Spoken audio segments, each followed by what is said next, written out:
She was running from a wedding she didn't want. He was just trying to get his daughter to school, and neither of them expected that one flat tire would rewrite their lives. Before we dive in, hit that subscribe button and drop a comment. Where in the world are you watching from? The alarm clock buzzed softly at 6:02 a.m., but Michael Turner was already awake, sitting on the edge of the bed with his head in his hands. The house was still, save for the creaks of old wood and the occasional whistle of wind slipping through worn window frames. He glanced toward the bedroom across the hall.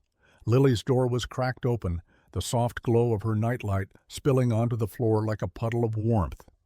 She always asked him to leave it on, not because she was scared, but because it made the mornings feel a little less lonely. Down in the kitchen, he moved like a man rehearsing a play he'd done too many times to count. He poured coffee into a chipped mug, grabbed the loaf of bread, last few slices, and started making Lily's sandwich, peanut butter and banana again, not because she loved it, but because it stretched what little they had. He tucked a note inside her lunchbox anyway, just a doodle and a smiley face. It was the small things. Outside frost clung to the windshield like a second skin. Michael sighed and grabbed the old plastic scraper from the glove box. The cold bit at his hands as he worked, breath fogging the air, thoughts already jumping ahead to the day. Back-to-back oil changes, a busted axle on Mrs. Dobbin's truck, and the looming electricity bill sitting unopened on the counter. He didn't need to open it. He already knew what it said. Back inside, Lily appeared at the kitchen doorway in her oversized pink sweater, hair sticking up like a sunflower. "Morning, Daddy," she said, rubbing her eyes. Michael smiled. "Morning, Bug? You ready for school?" She nodded sleepily and climbed into her seat at the table. He set her bowl of cereal down in front of her and kissed the top of her head. "Big spelling test today, huh?"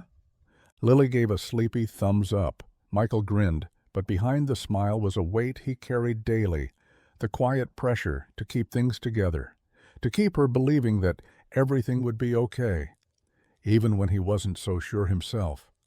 The morning haze hadn't lifted yet, and the frost still clung to the fields like lace. Michael kept one hand on the wheel, the other balancing a lukewarm coffee in a reusable travel mug that had seen better years. Lily sat in the back humming to herself, clutching her backpack with both arms, legs swinging in rhythm. They were cutting it close, again, but he told himself they'd make it. They always did, somehow. Just past the old mill road, where the trees thinned and the highway shoulder widened, something caught his eye. At first he thought it was just debris, maybe a tarp or dress blown from a truck bed. But as they got closer, he slowed. It wasn't just fabric. It was a woman.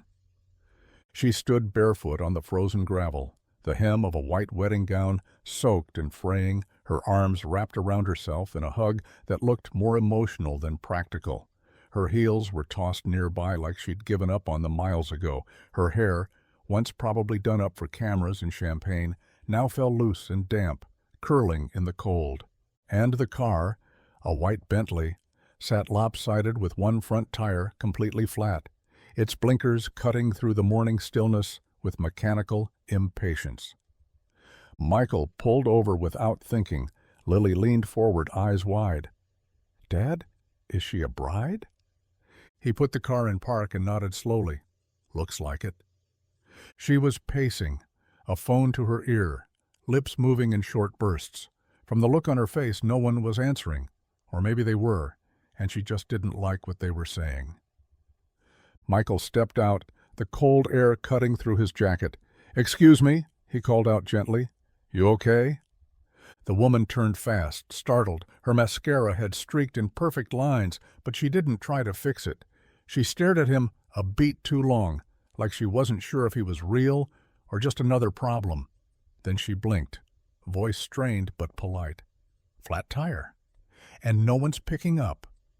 Michael nodded toward her car. "Mind if I take a look?" She didn't speak, just stepped aside and watched him like someone who wanted to believe help still existed.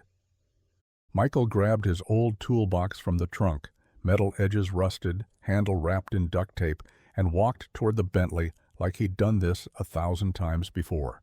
The woman stood near the passenger side, hugging her elbows, trying to look composed in a dress made for chandeliers, not cold pavement. Her bare feet pressed against the gravel, red from the cold. She lifted her chin slightly when she saw him approach, eyes alert. There was a flicker of hesitation, like she was used to strangers wanting something. "I'm fine," she said quickly, voice clipped but not rude. "Roadside assistance is coming." Michael paused, glancing at her shivering arms. "Maybe, but you'll turn into an icicle before they get here." Her mouth opened, like she had another excuse ready, but the wind picked that moment to slap her hair across her face. She exhaled sharply, lips twitching. "It's just a flat," she muttered, almost to herself. "Then it'll only take me a minute," he said, kneeling beside the tire without waiting for her to argue. The cold seeped through his jeans as he inspected the damage. It wasn't bad, just a clean puncture, probably caught a nail on the shoulder. "I don't have a spare," she added after a moment. Michael tilted his head, surprised. Car like this should have come with a kit, or at least run flats. She shrugged, defeated. "It was a gift. I didn't really read the manual." He glanced up at her then, really looked.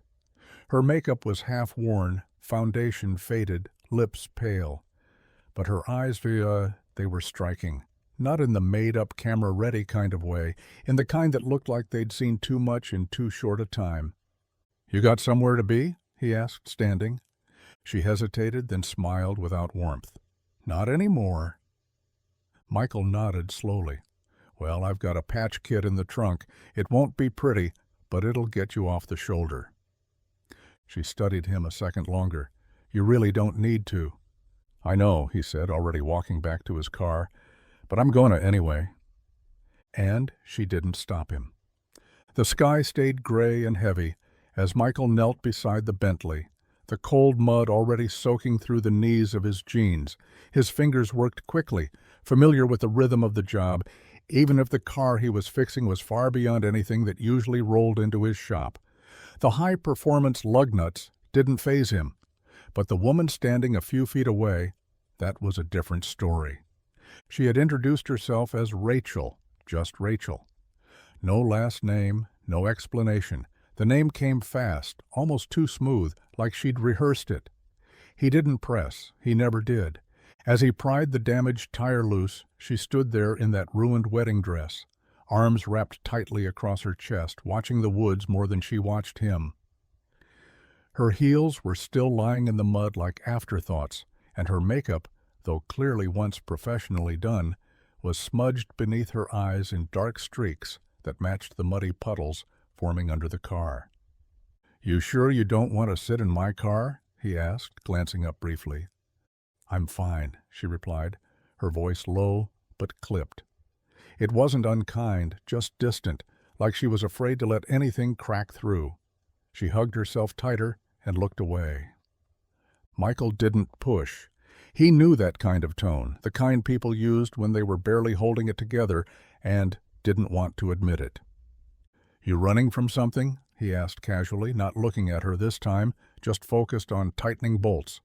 There was a pause, then a half laugh. "Is it that obvious?" "Well, the dress isn't exactly subtle." Rachel smiled for real this time, small, tired, and gone in an instant. "I guess I thought I could make it farther before anyone noticed." Michael finished tightening the last lug nut, then stood, brushing off his hands. "Well, if you're hiding, Maple Ridge is a pretty good place to disappear. No one around here even locks their doors." She looked at him for a long second, eyes flickering with something unspoken. Not trust, not yet, but maybe the first breath of it. "Thanks," she said finally. Michael just nodded. "Any time." Michael leaned against the side of his old sedan, arms folded, watching as Rachel settled into the passenger seat of her repaired Bentley. She looked out at the empty road, hands resting in her lap, fingers still trembling slightly. The silence between them wasn't awkward. It was the kind of quiet that holds space for two people trying to figure out how much of themselves to reveal. "So," he said, breaking the stillness gently, You want to tell me what made a bride ditch her wedding and end up on the side of Route 19? Rachel turned slowly, her face unreadable at first. Then she offered a lopsided smile, one that didn't quite reach her eyes. "I'm not a bride," she said, pulling the shawl tighter around her shoulders. "Well, I was supposed to be, but not anymore." Michael raised an eyebrow but kept his expression neutral. "I'm just a florist's assistant," she added. "Was. I was supposed to help set up the wedding. Something about the whole thing just didn't sit right, so I left." He nodded slowly, never blinking. "Pretty fancy car for a florist's assistant." Rachel didn't flinch. "It was the groom's. He let me borrow it to run an errand. I guess he's going to be more upset about the car than the missing assistant." Michael gave a low chuckle, not buying it entirely, but not pushing either. People lied when they were scared. People lied when they didn't know what else to do. And he'd seen enough people crash into his shop or his life with stories that didn't quite line up. "Fair enough," he said finally. "None of my business." She looked at him then, really looked, as if expecting him to pry. When he didn't, something in her shoulders softened. "You always this trusting?" she asked. "Nope, just good at knowing when not to ask too many questions." Rachel smiled faintly. "That's rare." Michael shrugged. So is someone in a wedding dress patching a flat with a stranger. And just like that, the silence returned, warmer this time. Not everything made sense, but not everything needed to. Not yet. The gas station sat a quarter-mile up the road, one of those run-down places with a single pump, flickering neon, and a coffee machine that hadn't seen a deep clean since Reagan left office. Michael had intended to head straight to work after the tire was patched, but Rachel insisted. She offered with quiet persistence, "Let me buy you a coffee at least." And he couldn't find a reason to say no. Inside, the place smelled like burnt sugar and old receipts. Rachel moved with strange grace, even barefoot in a borrowed flannel jacket Michael had offered from his back seat. She stood at the machine, carefully pressing the buttons, like it was her first time making gas station coffee. It probably was. "You take cream?" she asked over her shoulder. "Black," Michael said. "I need it to hurt." She smirked. "Figures." He watched her quietly, still trying to fit the pieces together, the poise, the tailored speech. The way she held her shoulders like someone used to watching cameras. Nothing about her said florist's assistant, except the fact that she seemed desperate to be believed. Lily tugged at his sleeve. "Dad?" "Yeah, bug?" "She looks like a princess," Lily whispered, eyes wide, "but not the happy kind, like the kind that runs away in stories." Michael's gaze softened. "Maybe she is." Rachel returned with 2 steaming cups. "Here," she said, handing one to him, then crouched slightly to meet Lily's eye. "And I got you a hot chocolate. No coffee until you're at least 10. Lily grinned. "I'm 7.5. "Then this'll be our little secret," Rachel said with a wink. They sipped in silence near the window, warm cups against cold fingers. Outside, the Bentley waited, fixed and ready, but no one seemed in a rush to leave. Michael glanced at Rachel, who stood with her eyes on the foggy fields beyond the parking lot. "Where will you go?" he asked. She didn't turn. "Somewhere that feels less fake." Michael nodded slowly. "Well, Maple Ridge is real enough." Rachel looked at him then, coffee held between both hands, and for a moment she looked less like a runaway and more like someone trying to land. By the time Michael returned from tossing their empty cups into the station's trash bin, the white Bentley was already pulling out of the lot. Its engine purred like a ghost, quiet but certain, tires crunching over half-frozen gravel as it disappeared into the morning fog. Rachel didn't roll down the window, didn't wave, didn't look back. Michael stood still for a beat, hands in his jacket pockets, the silence somehow louder now. He hadn't asked for her last name, hadn't pushed for a number or an explanation. It didn't feel right. She was running from something, and whatever that was, it needed space more than it needed questions. He watched the taillights fade down Route 19 until they vanished behind the trees. Lily stared from the back seat, her brow furrowed in confusion. "Dad, she didn't even say goodbye." Michael turned, unlocking the car door. "Guess she had somewhere to be." "But she gave me hot chocolate," Lily insisted, like that should have meant something. "She smiled at me." "She did," he said softly. "She's probably just in a hurry, that's all." Lily slid into the passenger seat, unusually quiet. She didn't swing her legs or hum like she usually did. Instead, she stared out the window, watching the frost on the glass catch what little sunlight made it through the clouds. Michael turned the key, the engine coughing to life. The heater groaned as it tried to warm the cabin. He glanced once in the rearview mirror, not because he expected to see her again, but because part of him wanted to. "She looks sad," Lily said after a while, even when she smiled. Michael nodded, his hands tight around the steering wheel. "Yeah, some people carry heavy things you can't see." The drive to school was quiet, the road still wet with thawing snow, the trees swaying gently in the cold breeze. And though neither of them said it out loud, something about Rachel's sudden absence hung in the air like unfinished words, a small ripple, a beginning that didn't know yet it had started. The bell above the diner door jingled as Michael stepped inside, the warmth hitting his face like a sigh. He shook off the cold and made his way to his usual booth near the window, the one with a heater vent beneath the table and a view of the snow-dusted street outside. Lily was across town with her friend's mom for a sleepover, giving him a rare evening alone and a chance to eat something he hadn't cooked in a dented pan. Nancy, the owner and part-time waitress, slid him a menu before he sat down. "Grilled cheese and tomato soup?" she asked, already scribbling it down. Michael gave a half smile. "You know me too well." "Comfort food on a cold night," she said, then nodded toward the wall-mounted TV. "You seeing this?" Michael turned just as the screen flashed to a breaking news segment. The banner at the bottom read, "Heiress missing, Isabel Whitmore vanishes on wedding day." A perfectly lit photo of a woman in a designer gown filled the screen, smiling, poised, hair swept elegantly over one shoulder. The kind of image polished by a PR team meant for magazine covers and gala invitations. But the eyes. Michael blinked. He knew those eyes. It wasn't just the bone structure or the rich chestnut hair or the curve of the lips. It was the weariness behind the smile. That same flicker he'd seen in a gas station earlier that day. The way she hugged herself like she was trying to stay in her own body.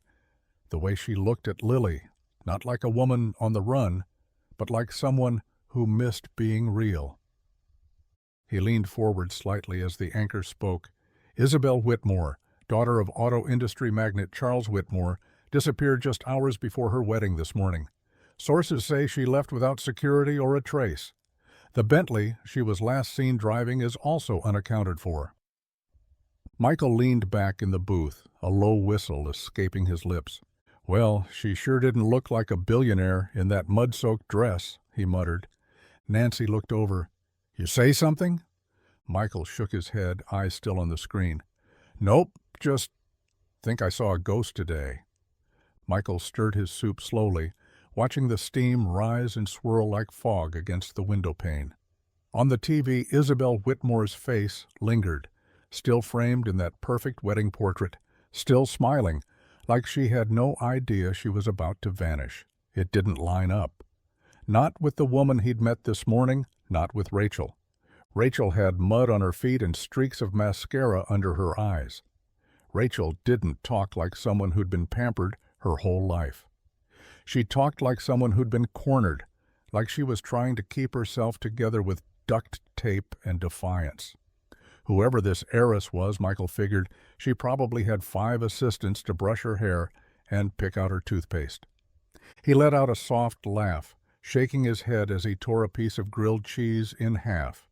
"No way," he muttered to himself. "Couldn't be." Coincidence, that's all it was. Lots of people ran out on weddings, and sure, not many ended up in Maple Ridge, and fewer still were driving Bentleys. But it didn't mean anything. People could look alike. People could tell half-truths without meaning harm. Besides, Rachel had been too grounded. She didn't flinch when he handed her a hot chocolate. She didn't correct Lily when she said their car broke down all the time. And when he offered help, she didn't act like she was above it.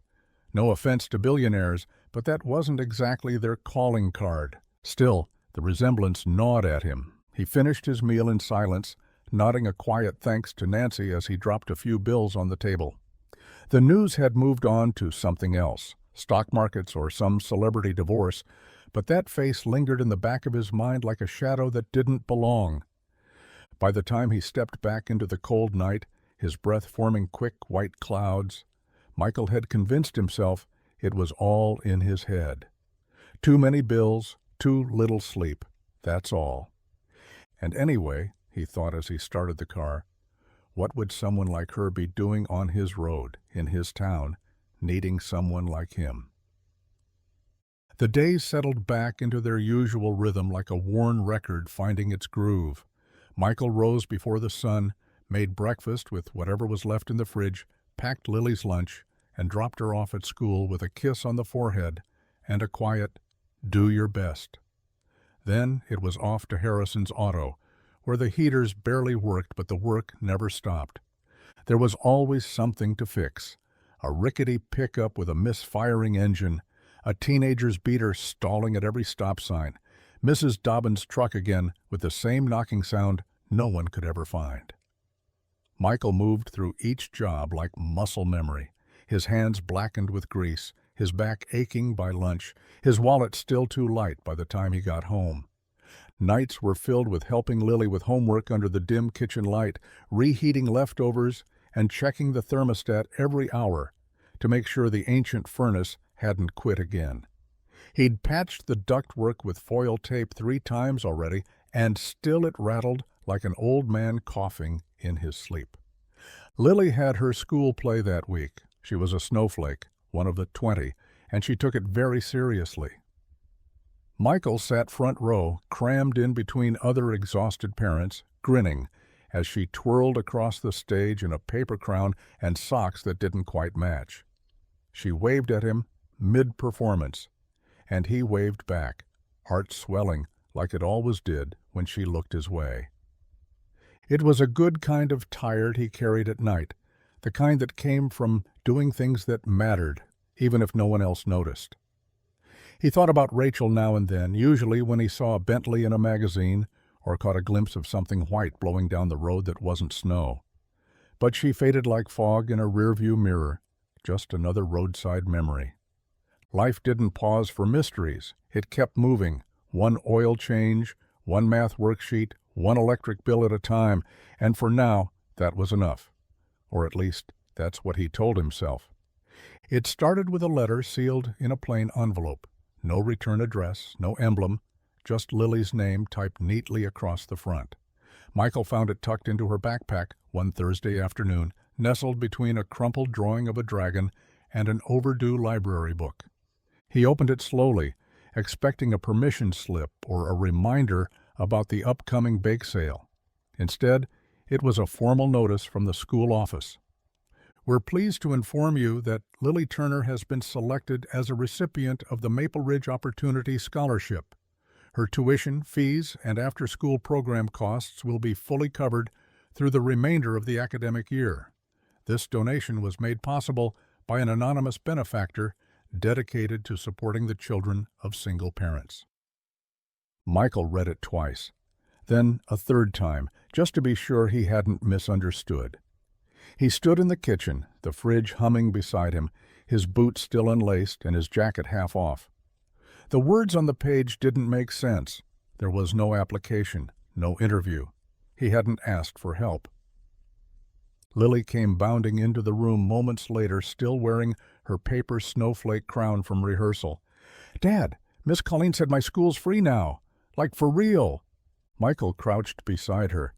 "You heard that too, huh?" She nodded, beaming. "Can we still go on the field trip? Even the museum part with the bus?" He ruffled her hair, his mind spinning. "Yeah, Bug, looks like we can." At work the next day, he asked a few quiet questions. The school secretary said the donation had come through last week. A sizable amount, earmarked for single-parent families. No one knew who sent it. Or if they did, they weren't saying. Michael tried to shrug it off, tried to believe it was just one of those rare good things the world sometimes handed out. But as he tightened bolts and rotated tires that afternoon, his mind drifted back to a woman in a ruined wedding dress, standing barefoot in the cold with a coffee cup in her hand and something unspoken in her eyes. Maybe some debts are paid without asking. Maybe some goodbyes aren't really endings. The market on Main was quiet that Saturday morning, the kind of small-town quiet where the loudest sound was the wheel of a rusted cart squeaking against tile. Michael had come for apples and eggs, maybe a loaf of bread if he could stretch the budget. Lily was at a birthday party down the road, and the unexpected stillness felt almost foreign. He moved through the produce aisle with slow steps, nodding at familiar faces. Maple Ridge was the kind of place where no one really stayed strangers for long. But then he saw her. At first it was just a glimpse. A woman in a gray hoodie with the hood pulled up, sunglasses too big for the dim lighting inside. She stood near the tomatoes, head down, fingers hovering indecisively over a row of overripe fruit. It wasn't the clothes that caught his eye, it was the posture, that slight tilt of her head, the way she kept her hands close, guarded, the same quiet stillness he remembered from the gas station. And then she looked up. Even behind the sunglasses he knew. Rachel, or Isabel. She froze too, just for a second. Then her fingers closed around a tomato, and she looked back down as if she hadn't seen him. But it was too late. He was already walking toward her. "Didn't expect to find you debating vegetables in aisle 3, he said gently. She smiled, just slightly, and pushed the glasses up onto her head. "Didn't expect to be found at all," she replied. Her voice hadn't changed. Still calm, deliberate, tinged with something softer now, less guarded. "I figured you vanished for good," he said. "The news made it sound like you'd stepped off the planet." She looked at the tomato in her hand, then placed it gently back on the display. "I tried. Turns out the planet's smaller than I thought." They stood there a moment, surrounded by potatoes and cantaloupes and the quiet hum of a nearby freezer. He didn't ask why she was back. He didn't need to. "You hungry?" he asked. "There's a diner up the road. Coffee's awful, but the pancakes hold their own." She looked up at him, sunglasses dangling from one hand. "Only if they have maple syrup." Michael smiled. "This is Maple Ridge. What else would we serve?" They moved slowly through the produce aisle, shoulder to shoulder, but not touching. The overhead lights buzzed faintly, casting a pale glow over rows of bruised fruit and plastic-wrapped herbs.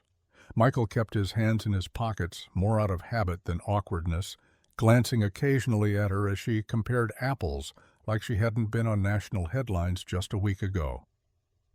He picked up a Honey Crisp and held it out. "These are the best," he said casually. "Crisp. Sweet. Don't taste like cardboard." Isabel took it from him without looking. "Do I look like someone who eats apples? You look like someone trying really hard not to be noticed." That earned him a flicker of a smile. She placed the apple in her basket and continued walking. "You're not denying it anymore," he said after a few more steps. She sighed, brushing a strand of hair from her cheek. What would be the point? Michael nodded, letting silence stretch between them. It wasn't uncomfortable. It was thoughtful, like two people circling a truth they weren't sure they had permission to say aloud. They passed the end of the aisle, turning toward the refrigerated section. He grabbed a carton of eggs. She stared at a row of bagged spinach like it held answers. Finally she said, "I needed to disappear." He didn't speak, just waited. She turned to him, her expression softer than before. "Everyone around me wanted to fix it. Make it look perfect. Pretend I was okay. But you didn't ask why. You just helped." Michael's brow furrowed. "Didn't seem like you needed someone digging through your story." She smiled again, smaller this time, but real. "No one ever thought that before. Not in my world." He watched her tuck her hair behind her ear. No makeup, no camera-ready smile. Just a woman in a hoodie holding an apple like it might break if she squeezed too hard. "I'm not here to stay," she said quietly. "I figured," he replied. Doesn't mean you can't sit for a coffee before you go." She looked at him, eyes unreadable but no longer hidden. "1 cup," she said. "Maybe 2." And they walked toward the checkout without another word. The bell above the garage door rang with a hollow clang as Michael looked up from under the hood of a rusted Ford. At first he thought it was a customer, maybe old Mr. Vance needing his radiator checked for the 3rd time this month. But when he straightened and wiped his hands on a rag, it was her, Isabel, or Rachel, or whatever name she needed today, standing in the doorway in jeans and an old sweatshirt that looked suspiciously like it belonged to him. "Brought you this," she said, holding up a brown paper bag. "Real food, not from a vending machine." Michael raised an eyebrow. "Bribery won't get you out of sweeping the floor." "I was hoping it would," she said, but she was already stepping inside. She didn't hesitate, didn't stand on the edges like someone unsure of her place. She walked straight to the broom leaning against the wall and began sweeping the dust and gravel into a slow-moving pile. The silence wasn't awkward. It was comfortable, broken only by the creak of the broom and the occasional clang of tools. Michael watched her for a moment, then went back to his work, stealing glances now and then. It was strange, seeing someone who used to belong to the world of glass towers and evening gowns now collecting bolts off the floor like it was the most natural thing in the world. "You're not half bad at that," he said eventually. "I had a greenhouse once," she replied, "at my family's place in Vermont. The kind of place with a gardener on payroll, but I'd sneak out anyway. I liked the smell, liked getting my hands dirty." Michael glanced over as she paused, resting the broom against her hip. "You miss it?" "Yeah," she said, her voice softer now. "The dirt, the quiet, the part where no one expected anything from me except to water the tomatoes." The garage door creaked again, and in came Lily, her backpack bouncing as she ran. She skidded to a stop when she saw her. "You came back," Lily said, eyes lighting up. Isabel knelt with a smile. "I did. Had to finish sweeping." And in that dusty little garage, between oil stains and laughter, she didn't look like a runaway bride or an heiress. She just looked like someone trying to come home. Dinner was simple: grilled cheese, tomato soup, and the last of the green beans from Michael's small garden behind the house. They ate around the creaky kitchen table, its surface scratched with years of use and Lily's early attempts at drawing hearts and stars with a fork. The heater clicked and hummed in the background, a steady beat against the winter chill sneaking through the window panes. Isabel sat across from Michael, her sleeves rolled to the elbows, her hair pulled back in a messy knot. No makeup, no jewelry, just a woman in borrowed flannel, cupping her hands around a warm bowl like she didn't want to let go. Lily talked through most of dinner, about school, about her friend Beth's new puppy, about the snowman they should build if the weather held. Isabel listened intently, laughing when she was supposed to, asking questions like she belonged there, like she wanted to. After Lily was tucked in, after the dishes were rinsed and the house had quieted, Michael poured 2 cups of tea and slid one across the table. "You don't have to stay if you don't want to," he said gently. "But it's not often I see you still this long." She traced her finger along the edge of the cup. "You ever lived somewhere that felt more like a museum than a home?" Michael didn't answer. He just waited. Isabel leaned back in the chair, her eyes distant now. "We had a mansion growing up, 3 kitchens, an elevator, marble staircases that echoed when you cried. But no one ever asked why you were crying. They just made sure your face looked okay for the next meeting." She gave a bitter smile. "My parents didn't raise me. They managed me. Tutors, posture coaches, etiquette lessons before I even learned how to swim. Every part of my life was curated, especially the people." Michael watched her closely but didn't interrupt. "My wedding wasn't for love. It was a merger. The groom was chosen before the engagement ring ever was. I was just the last detail to be negotiated." She took a sip of tea and looked up at him. "That's the castle I escaped from." Michael nodded once.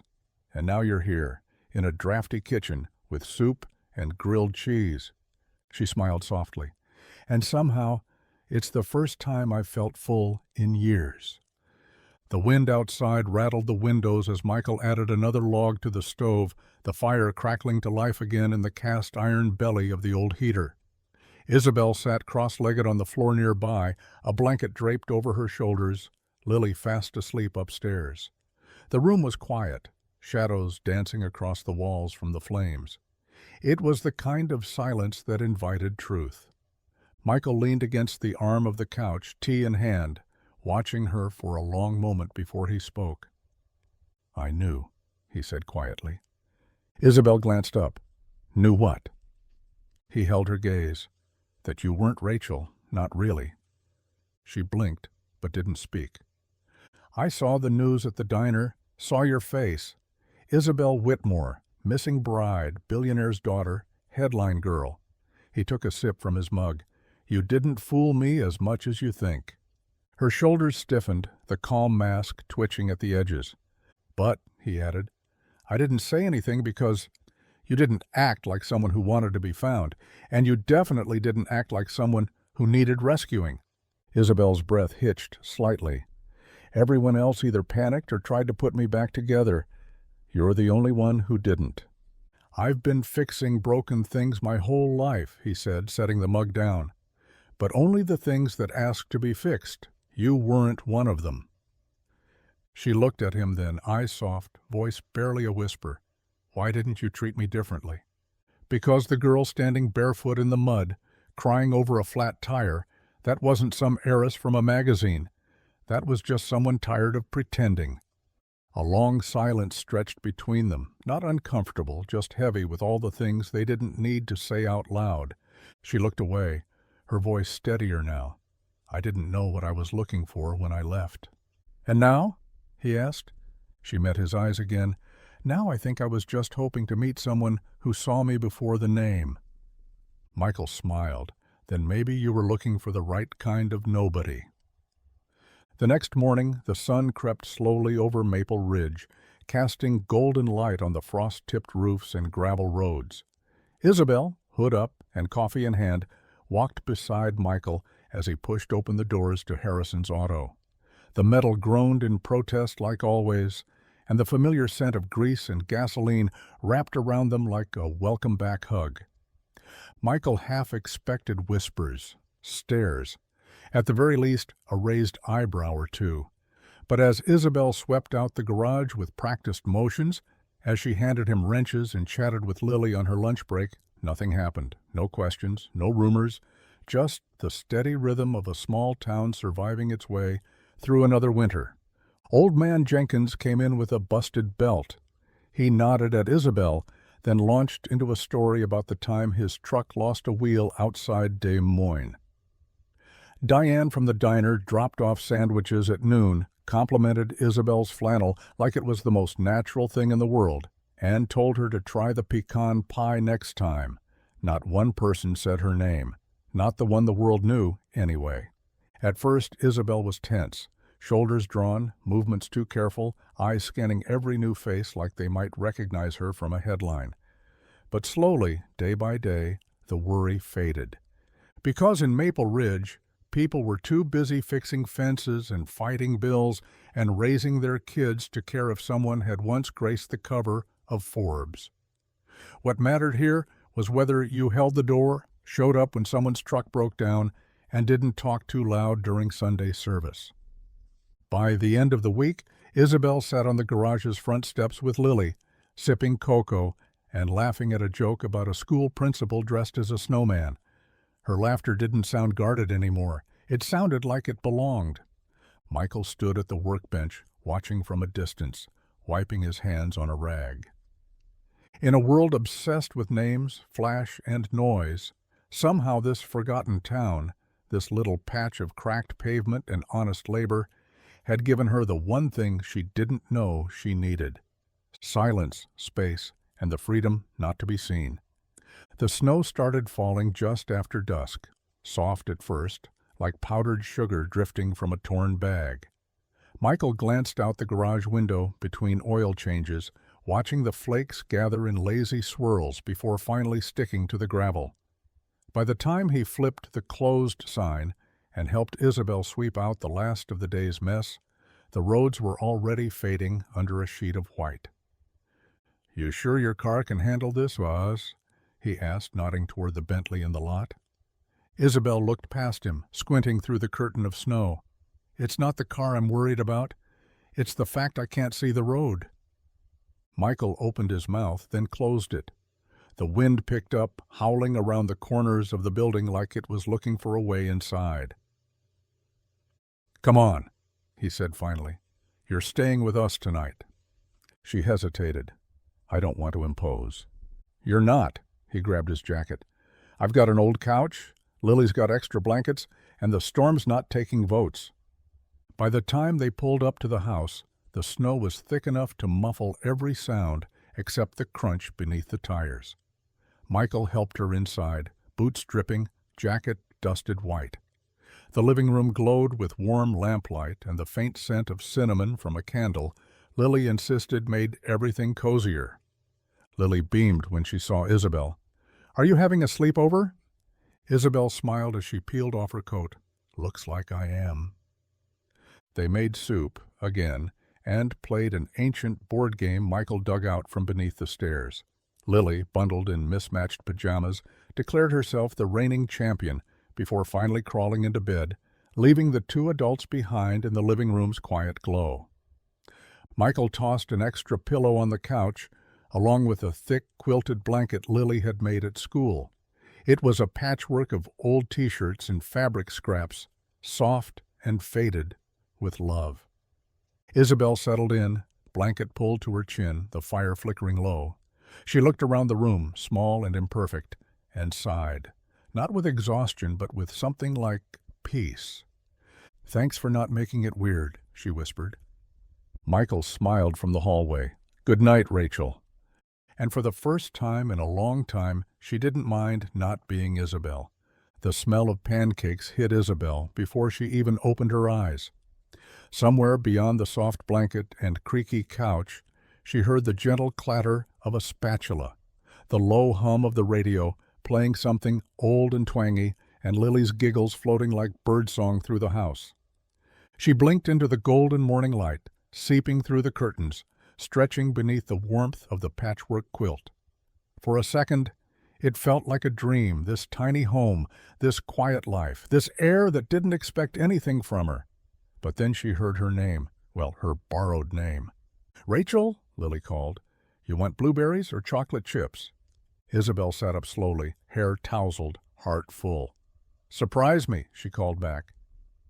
She found her way to the kitchen in borrowed socks, greeted by the sight of Michael flipping pancakes with a focus usually reserved for engine timing.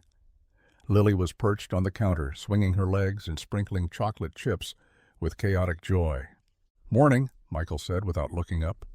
"Morning," Isabel echoed, voice still wrapped in sleep. She leaned against the doorway, watching them like a scene from a life she'd never dared to imagine. They ate together at the kitchen table, syrup sticky on fingers, Lily proudly declaring her batch totally not burnt.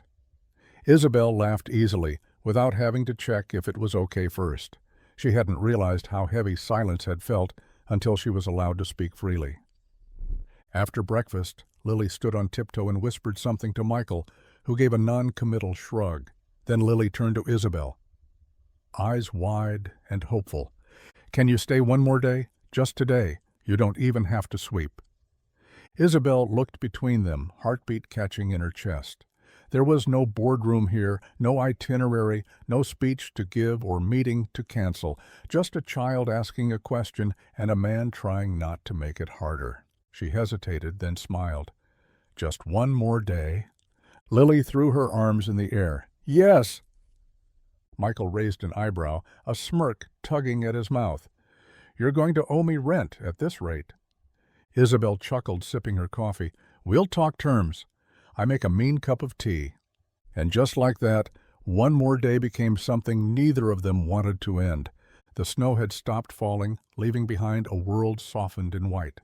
The roads were quiet again, the sun just high enough to make the ice glitter like glass. Inside the house, the smell of coffee lingered in the air, and Lily was bundled up by the window, drawing snowflakes with her finger in the condensation. Isabel was in the kitchen, sleeves rolled, helping Michael sort through a box of old tools. She looked relaxed, not carefree, she didn't wear that kind of skin, but at peace, as if the noise she'd carried for so long had finally quieted enough to let her breathe. Then her phone rang. It buzzed once in the pocket of her borrowed jeans, the name lighting up the screen like a siren. Julia, Mom's assistant. Isabel stared at it. For a long time she didn't move. The shrill second buzz made Lily look up from the window. "Is that yours?" the little girl asked, voice light. Michael looked over too, a wrench in hand. Isabel's fingers trembled as she picked up the phone and stepped outside, letting the door shut quietly behind her. She stood on the porch, the snow crunching beneath her bare feet as the call connected. "Hello?" she said, voice flat. "Miss Whitmore," Julia's voice rushed through like static, tight, clipped, efficient. "Thank God, your mother is in a frenzy. She's threatened to involve the police. Your father's PR team is barely holding the press at bay. Where have you been?" Isabel didn't answer. The cold bit at her skin, but it was nothing compared to the chill in her chest. "You're needed in New York," Julia continued. "Immediately. There's a private flight waiting. Please don't make this harder than it already is." Isabel looked out across the yard. Frost-covered trees, the garage where Michael worked, Lily's tiny snowman slowly leaning sideways in the sun. Her other life, marble floors, private jets, cameras, felt like a planet she barely remembered, and now it was pulling her back like gravity. "I'll call you back," she said quietly, and ended the call before Julia could respond. She stood there for a moment longer, staring into the snow-dusted stillness. Then, with a slow breath, she stepped back inside, carrying the weight of a world she'd tried to leave behind. The house was still when Michael came downstairs the next morning, the kind of quiet that felt off, like something had been taken. The couch was empty, the blanket folded neatly at the edge. The mug Isabel always used sat washed and drying beside the sink. Nothing was out of place, except she was gone. At first he thought maybe she'd gone for a walk, or maybe to the market again like before. But the silence pressed in differently this time. There was no hum of a shower, no rustle from the kitchen, no soft thud of her feet crossing the floor in borrowed socks. Then he saw it. An envelope resting on the kitchen table, his name written in careful handwriting. He stared at it for a long second before reaching out. Inside was a single note, written in black ink on plain paper.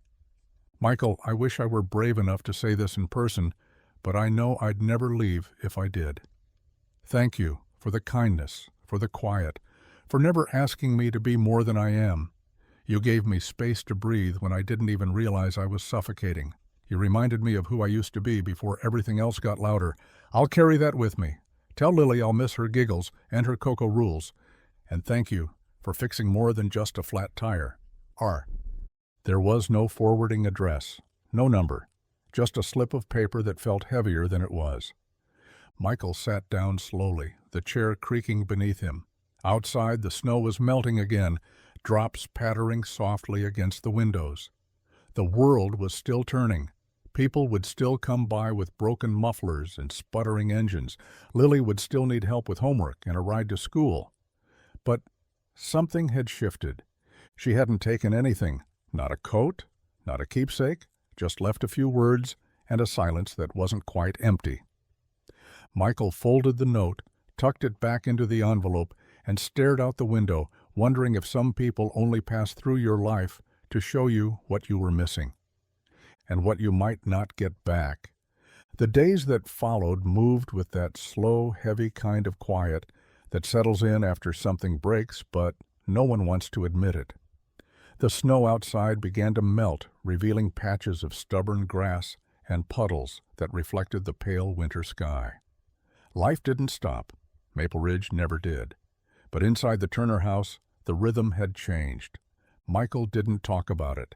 Not with the guys at the garage, not with Nancy at the diner, not even with himself. He went to work, fixed what needed fixing, came home, made dinner, helped with homework.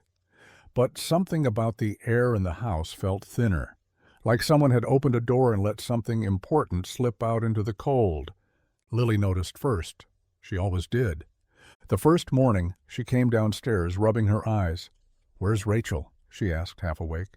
Michael paused at the stove, hand gripping the spatula just a second too long. "She had to go," he said simply. "Oh," Lily said. She sat down slowly at the table. "Will she be back?" Michael didn't answer. He just flipped the pancake. The next day she asked again, "Did she say goodbye?" He nodded, in her own way. On the third day, Lily didn't ask, but she left an extra marshmallow in the cocoa mug Rachel used to drink from, placing it neatly beside the kettle. By the end of the week, Michael caught her sitting by the window, chin resting on her hands, watching the road with a quiet that hurt more than any question. When he asked if she was okay, she shrugged. "I just thought she liked it here." Michael crouched beside her, unsure of what to say. He was never good with lies, even worse with half-truths, so he offered the only thing he had left. "Sometimes people leave not because they don't care," he said gently, "but because they don't know how to stay." Lily nodded, her eyes too old for 7. "But I still miss her." Michael pulled her into a hug, her small frame fitting against him like she always had. "Me too, Bug," he whispered. "Me too." Spring had come to Maple Ridge in quiet whispers, bud-heavy trees, muddy boots at the door, and sunlight that lingered just a little longer each evening. Life moved forward in small, steady steps. Michael worked the garage.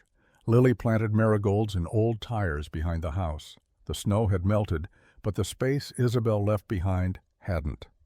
Then, one Thursday afternoon, a letter arrived. Not a bill, not an ad.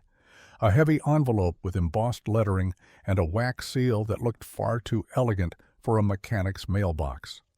Michael opened it with greasy fingers, brows pulling together as he read, "You are cordially invited to the Whitmore Foundation's annual charity gala, honoring individuals who have made meaningful contributions to community development and youth empowerment."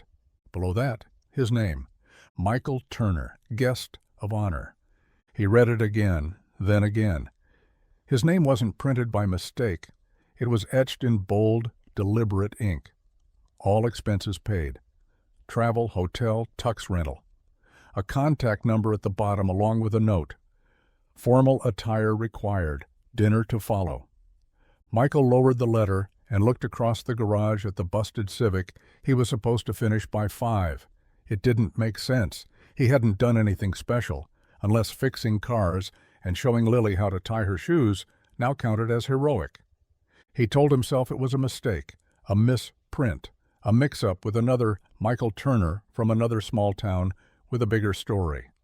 But when he called the number, the woman on the other end confirmed it plainly. "Yes, Mr. Turner, you were personally nominated. The foundation would be honored by your presence." Michael hung up with a strange weight in his chest. He hadn't been further than 2 counties in over a year. The last time he wore a suit, it was at a funeral. When he told Lily, her face lit up like a birthday candle. "You're famous," she squealed, dancing across the living room in mismatched socks. "Can I come too? I'll wear the sparkly dress Aunt Carol gave me." Michael laughed, pulling her into a hug. "I guess we better find me a tie."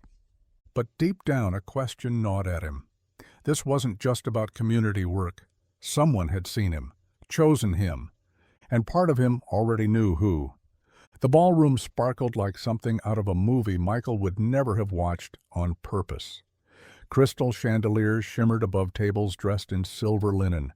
Waiters in tuxedos floated silently between guests, refilling champagne flutes and serving food he couldn't pronounce. Every conversation around him sounded polished, like it had been rehearsed in the mirror before the guests even walked in. Michael stood near the back, hands stuffed awkwardly into the pockets of his rented tux, the tie knotted too tight around his throat. Lily, sitting beside him in her sparkly dress and sneakers, clutched his hand like a lifeline, her eyes wide as saucers. "You think they have chicken nuggets?" she whispered. "I'd settle for a cheeseburger," Michael murmured back. No one in the room looked like him, their suits fit without pins. Their hair was professionally done, their shoes didn't squeak. Michael caught a few curious glances, polite but curious, like everyone was wondering how a mechanic had wandered into their porcelain world. Then the lights dimmed. A soft chime echoed through the room, and a spotlight cut across the stage. A woman in black stepped up to the microphone. "Tonight, we honor individuals who have made an impact not by wealth or fame, but by heart, resilience, and quiet dedication. And our final honoree is someone very special." Michael's breath caught. The woman stepped aside, and from the shadows, Isabel walked out. Not Rachel, not the runaway bride, but Isabel Whitmore. In a gown of silver and midnight, hair swept into soft waves, her face glowing under the lights, not with makeup, but with purpose. Michael felt the room shift. Gasps, whispers, the missing heiress, the girl who vanished. There she was, standing tall, eyes scanning the crowd, until they landed on him. She smiled, soft and private, just for him. Michael stood frozen. Lily squeezed his hand. "Dad," she whispered, grinning, "it's her." He couldn't speak, couldn't move. He just stared, heart thudding against his ribs as Isabel stepped up to the microphone and prepared to speak. Whatever this night was, whatever this was becoming, it had just changed forever. Isabel stood behind the podium with her hands resting gently on the polished wood, the weight of the spotlight soft against her face. The room had fallen completely silent, forks frozen mid-air, conversations half swallowed. Everyone was waiting for a story. What they got was something else. She looked out over the sea of designer suits and diamond necklaces, pausing before she spoke. "Most of you know me as Isabel Whitmore," she began, her voice clear but calm. "And for most of my life, that name has meant money, legacy, expectations, pressure. I was born into a world where everything had a price tag, where success was measured in headlines and handshakes. But several months ago, I did something that wasn't expected.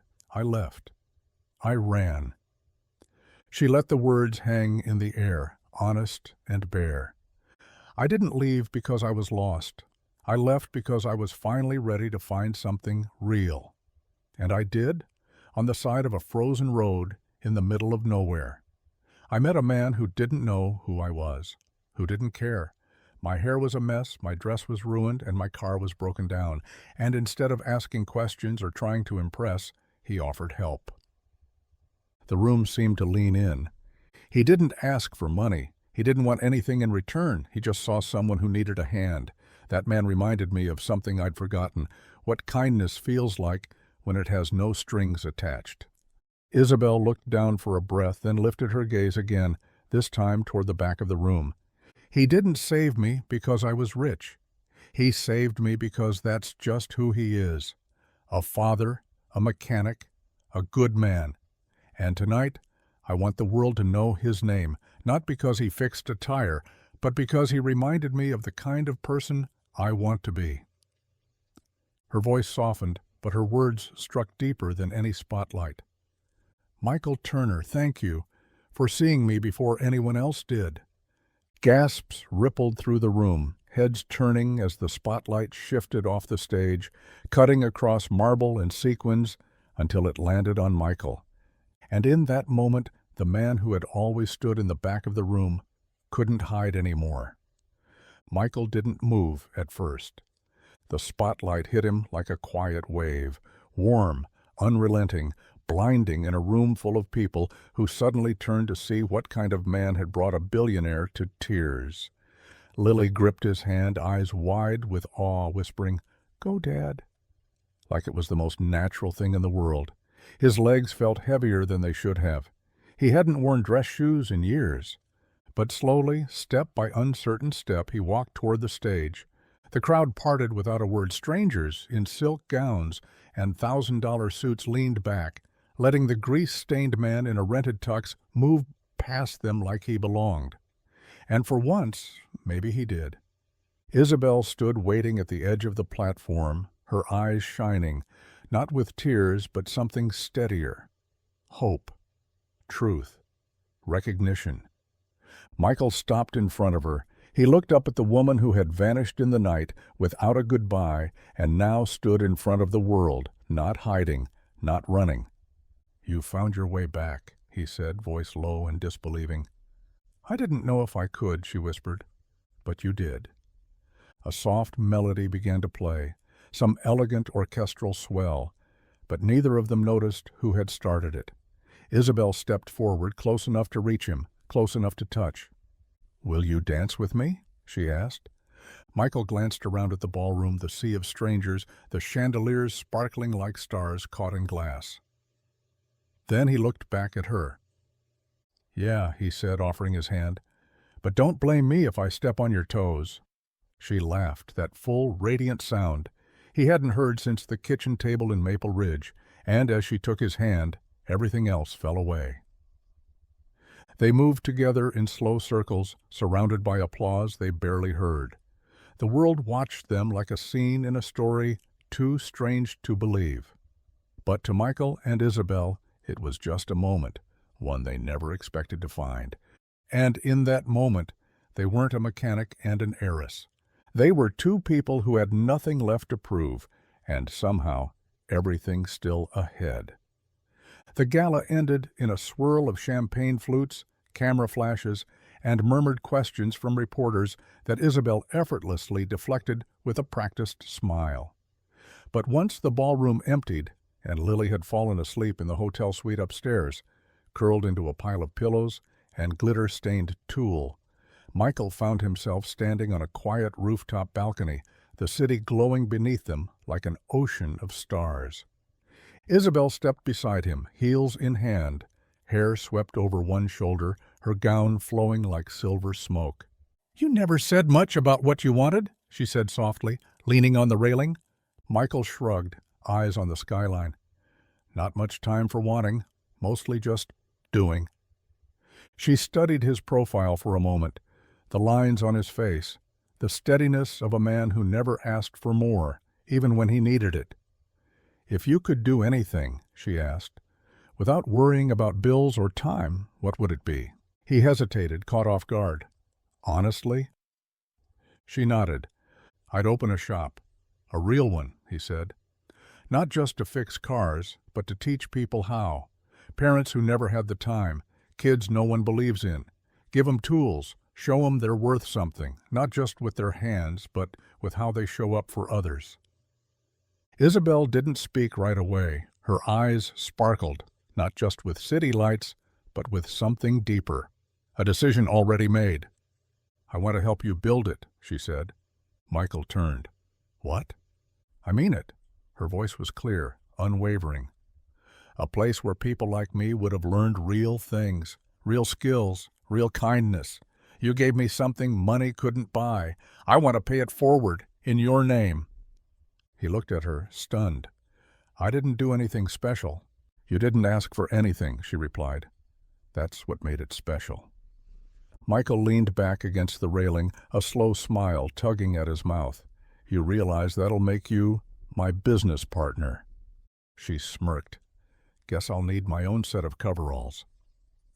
They stood there in the wind, city below, future above. And just like that, the woman who once ran from everything chose to stay and build something that could never be bought. The garage smelled like motor oil and coffee, just the way Isabel remembered it.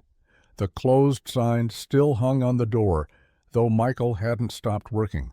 He was elbow deep in an old Chevy's engine, while Isabel swept the back corner, humming quietly, the morning sun filtering in through the dusty windows. It had been weeks since the gala, and still she hadn't left. Not for good. She went back briefly to tie loose ends, made peace with headlines, ignored the boardrooms. But each time she returned to Maple Ridge, she stayed a little longer. And now she wasn't staying just to hide. Michael watched her from the bench as she tucked loose strands of hair behind her ear, wearing one of his old flannels again. He wiped his hands on a rag and walked to his toolbox, the red one with dents, stickers, and a latch that always stuck just a little when you opened the bottom drawer. He knelt down, fingers slipping into the farthest compartment. When he stood, his hand was closed around something small and metal, worn smooth by time. She turned at the sound of his footsteps, brushing dirt from her jeans. "I've got something for you," he said, clearing his throat, suddenly more nervous than he expected. Her brows lifted. "Please tell me it's not another socket wrench." He held out his hand and slowly opened it. There, resting in his palm, was an old steel washer bolt, polished until it gleamed. A simple ring, shaped with care, not cut with diamonds, just something real, honest, forged by his hands. Isabel stared at it for a moment, then she met his eyes. "I don't have a mansion," he said, voice quiet, "or a jet, or a family crest, but I have this garage, and Lily, and this town that doesn't ask too many questions. I don't want you to stay because you're running. I want you to stay because maybe we could build something together."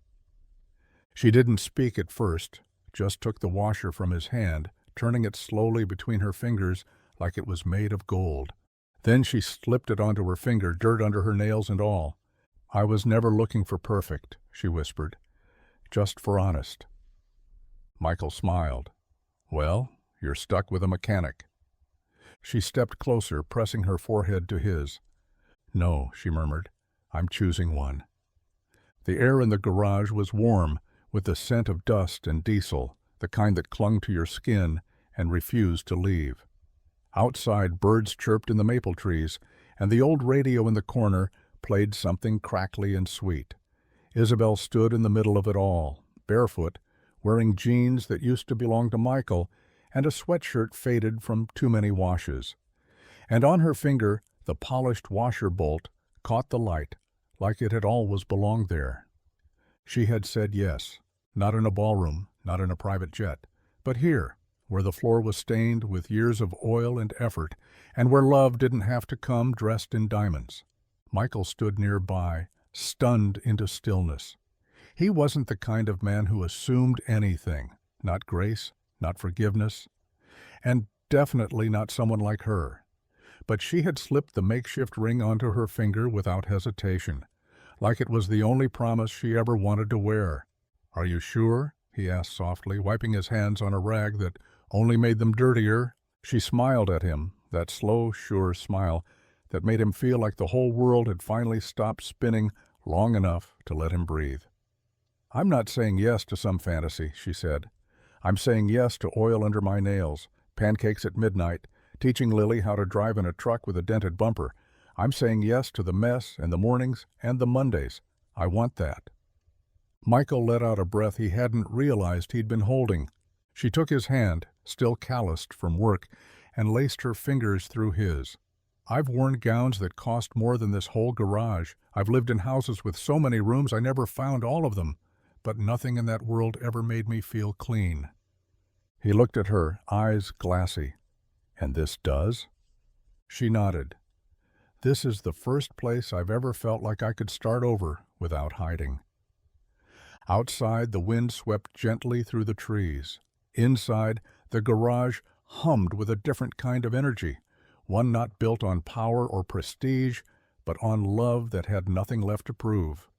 The new sign went up on a Saturday morning, just as the sun crested over the hills and bathed the gravel lot in honey-colored light. It wasn't flashy, just brushed steel letters on reclaimed barn wood, hand-painted by a local artist who accepted coffee and pie as payment. It read, "Whitmore and Turner, Community Garage," in bold, clean lettering, each word evenly spaced, no frills. Michael stood beside the ladder, arms crossed, a proud but quiet look on his face. Isabel watched from the steps of the newly painted office, hands tucked into the pockets of her coveralls. Lily danced between them, arms out like an airplane, spinning in circles beneath the sign. "No one's going to believe that name's real," Michael said, half joking, half awed. "That's the point," Isabel replied, a smile curling at the corners of her lips. "Let them think it's some distant investor or your rich aunt in Chicago.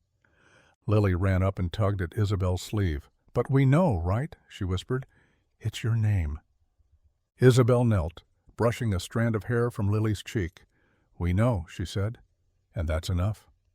Inside, the shop smelled of sawdust and fresh paint, with a new lift installed in the back and 2 spotless tool benches lining the walls. It wasn't just a garage, it was a beginning, a space where single parents could come to learn how to change their oil without fear. Where teens who'd never held a wrench could build confidence bolt by bolt. Where mistakes were welcomed, and grease-stained hands were seen as proud proof of effort. People would ask about the name, of course. They always did. "Turner, like Michael Turner, right? And Whitmore, who's that?" Michael would shrug. "Just someone who believed in the place before it even had walls." Only Lily would grin and tug Isabel's hand a little tighter in those moments, because she knew. She knew the woman who once vanished in a wedding dress had helped build something real, not for cameras or articles, but for the people who needed it most. And every time the sun hit that sign just right, Isabel would smile softly and whisper to herself, "Not hiding, just home." The mansion was a memory now, a flicker of marble floors and hollow rooms she barely thought about anymore. Out here in Maple Ridge, life came slower, softer, and without the weight of having to be anyone other than herself. On Sundays, the whole world seemed to breathe deeper. The garage stayed closed, the tools stayed put, and the clamor of work gave way to something gentler.